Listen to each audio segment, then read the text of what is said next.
Chères étudiantes, chers étudiants, ravi de vous retrouver dans cette 8e capsule qui aborde une dimension vitale en communication, à savoir l'écoute active. Parler est un besoin, écouter est un art, dit l'adage. Commençons d'abord par définir l'écoute. Écouter, c'est prêter attention à ce que quelqu'un dit pour l'entendre et le comprendre, comme le souligne le dictionnaire Larousse. Savoir écouter, c'est donc adopter certains comportements et attitudes et en éviter d'autres. Pour développer votre écoute active, voici quelques conseils simples et faciles à appliquer. Montrez de l'intérêt et accueillez avec bienveillance ce que votre interlocuteur vous dit. Offrez votre silence à votre interlocuteur et manifestez-lui votre attention par des messages non verbaux, regards, hochements de tête, ou verbaux, oui, bon, etc. Regardez votre interlocuteur pour lui exprimer votre présence dans l'échange et votre intérêt pour ce qu'il dit. Laissez votre interlocuteur terminer son intervention et notez les points de divergence ou de désaccord. Adoptez un comportement d'empathie qui vous aide à accepter l'autre dans sa différence.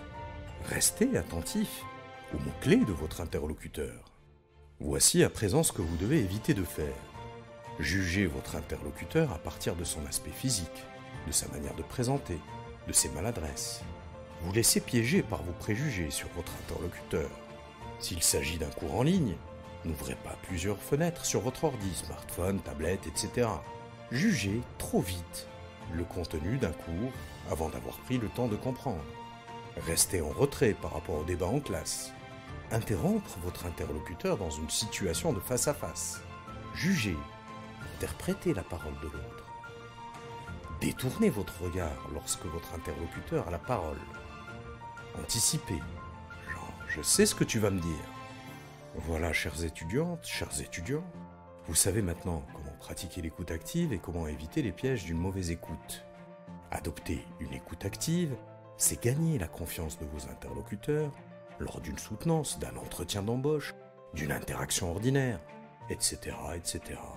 Je suis sûr que vous m'avez écouté avec attention et je vous donne rendez-vous dans la capsule suivante qui, elle, abordera la méthode du travail en groupe. Au revoir et à très bientôt.